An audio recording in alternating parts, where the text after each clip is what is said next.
Greetings and felicitations, YouTube. You're all of the Appian Way here. Let's watch these chariots turn around, shall we? Here we go. Pretty leisurely, I'd call that. A solid 4.5 seconds. Here, let's go back.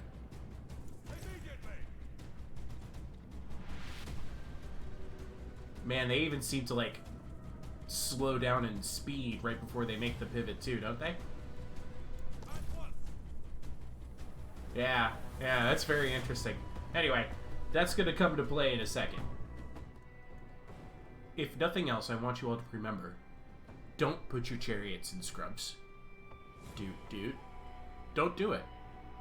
Don't put your chariots in scrubs.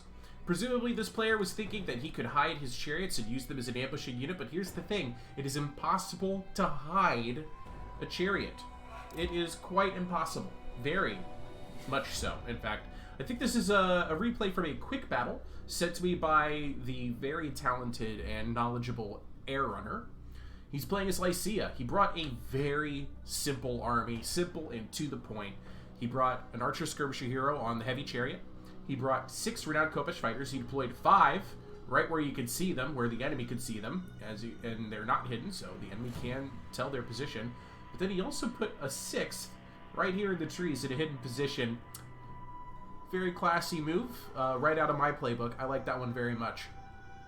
He brought a Lycian champion and a giant champion. These guys are a really good, single punch in the main line, or a flanking force if you need it. We have 2 heavy Lycian chariots, which do fantastic work against medium and light infantry and skirmishers. A great flanking unit, and an extra punch in the main line if you need it. So kind of a flip of responsibilities that they both can do well. And then, of course, the archer skirmisher's job is to kill valuable enemy troops. He does it very, very well. Now, the Mycenaean army that Eruner is facing against, and actually the balance of power, it looks like it's favoring Mycenae slightly, has the 1 reinforced chariot with 1 XP chevrons. It has a light javelinman with 2 XP, a militia with 1 XP, 2 club warriors in the back, 1 with 1 XP and 1 with 2, a pair of renowned slingers, a bows of Mycenae with 1 XP, which I think is one of the best archer units in the game, a light swordsman, and 4 armored swordsmen, 1 of them with 2 XP, 1 with 1 XP, and a defender protector for those divine challenges and the armor buffs when you need it. I'd say a pretty eclectic build. It's lacking focus. Some of those XP expenditures and dropping the militia might have actually net the Mycenaean player a 3rd club warrior instead of some of the choices made here. Eruner sent me this video because he really wanted to kind of show off for viewers of my channel and for people who play Troy in general, if you're new to my channel, about why you don't really want to be spending too much money on skirmishers when you really want to be focusing on outflanking your opponent instead. Both of them have a similar job. I mean, every unit has one job in a battle, that is to kill the enemy in some way, shape, or form. Your main line holds the line and kills the enemy in the main line. Your flankers kill everybody else, right? The skirmishers are also kind of slated in that kill everybody else slot.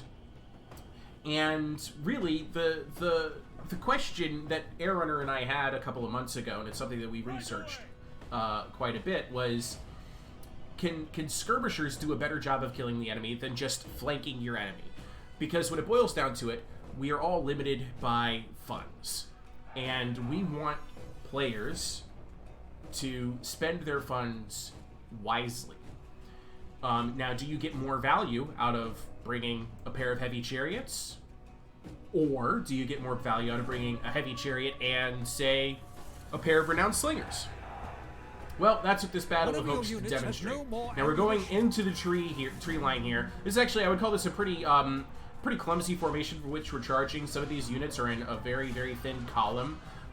If he had just stretched his line out a little bit further, he might have actually been able to get a better envelopment on these renowned Kopesh fighters.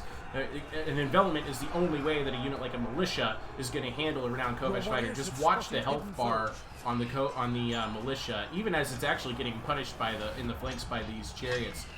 Meanwhile, all of this is going on. It's actually left these bows of Mycenae rather exposed to a renowned Kopesh fighter that's been hidden. And these javelins, they're not really in the best formation for which to throw javelins at any unit. And they're a little bit out of position too, and they're going to start getting shot. Here comes the flanking maneuver with the heavy Lycian chariots, and haha, says Mycenae. You didn't see my chariots, they fooled you. No, he was well aware those chariots were there. They were not hidden in any scope of the imagination, and now these reinforced chariots are simply outflanked. And, bonus, Lycia is going to be able to kill off most of a renowned slinger at the same time as fighting these reinforced chariots. Those militia back there are already routing. The renowned Khopesh fighters has dispended most of its javelins now into armored swordsman flanks. And now this reinforced chariot is stuck and getting torn apart. There is some supporting fire coming in from slingers, but ultimately 2 heavy chariots will beat 1 heavy chariot. But Appius, I hear you saying, these are skirmisher chariots. They shouldn't possibly be able to beat melee chariots. Not true. They don't care. These are heavy chariots first and javelin throwers second. If anything, they just have one more tool than the reinforced chariots here has. And it does say here, you might be saying, hey, it says they're winning slightly. But at the same time as these 2 chariots fighting this reinforced chariot, they've now killed 2 skirmish units. And they're going to continue to fight these reinforced chariots and rear charge armored swordsmen into the trees where their melee defense is going to be at 6 points. Meanwhile, Lycian champions are going to come out here and grab the reinforced chariot, and that reinforced chariot is going to take the engagement and lose. Why? Because this is a heavy infantry, and heavy infantry will pin a heavy chariot quite easily. And this is the gutsiest play, I think, from Eruner here. These chariots have a move speed of 19 right now, but these club warriors and these armored swordsmen, pinned as they are against these renowned Khopesh fighters, are getting the slowest charge damage I've ever seen. Yeah, that chariot didn't like it so much it actually broke, but you've got to be kidding me with this. Just an absurd bit of damage here. Archer skirmishers finally taking damage. Honestly, I think those heavy chariots in the trees, they're stuck there now. They're trying to turn around, as you can see, but that extra 1.5 seconds to do a 180-degree turn is really, really hampering them. They got to get away from this armored swordsman before it pins them in place, but I think the armored swordsman still has an attack order against the renowned Khopesh fighters, and that slowest charge ever has now gotten through to that armored swordsman and shattered and broken that unit. Completely absurd chariot charge into the trees. Don't put your chariots in trees. Just don't. In general. Unless you could get away with it like Eruner has. And that's the shatter. That's all she wrote. That's this battle. With the new turn radius changes on chariots, one thing remains very, very certain, and that is you have to commit to your movements. I applaud Eruner for going into that tree line and not stopping. It was a gutsy choice, and ultimately it paid off for him because there wasn't really that much his opponent could do about it, regardless of their speed being only 19 points, regardless of their melee defense being in the single digits. The Mycenaean player was so thoroughly overwhelmed that he couldn't do anything about those chariots.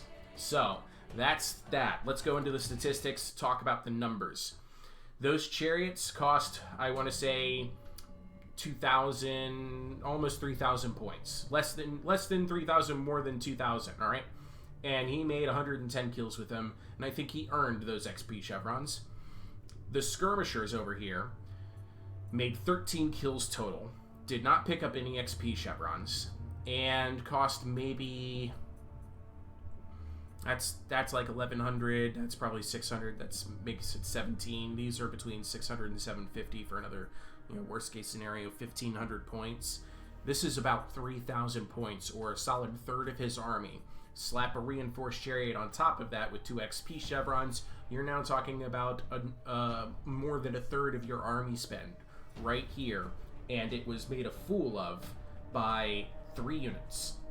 2 heavy Lycian chariots and a Lycian champion, and then those chariots were able to just go on and finish the job by going through the rest of the infantry too.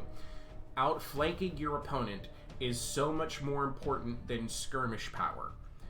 Do not overspend on skirmishers. If you could protect all of your skirmishers, by all means take them. But always be aware of your opponent's ability to go around your flanks and get into that juicy skirmisher middle, and then beat the rest of your army. Alright? Ta-ta, I love you all, and I'll see you guys in the next video.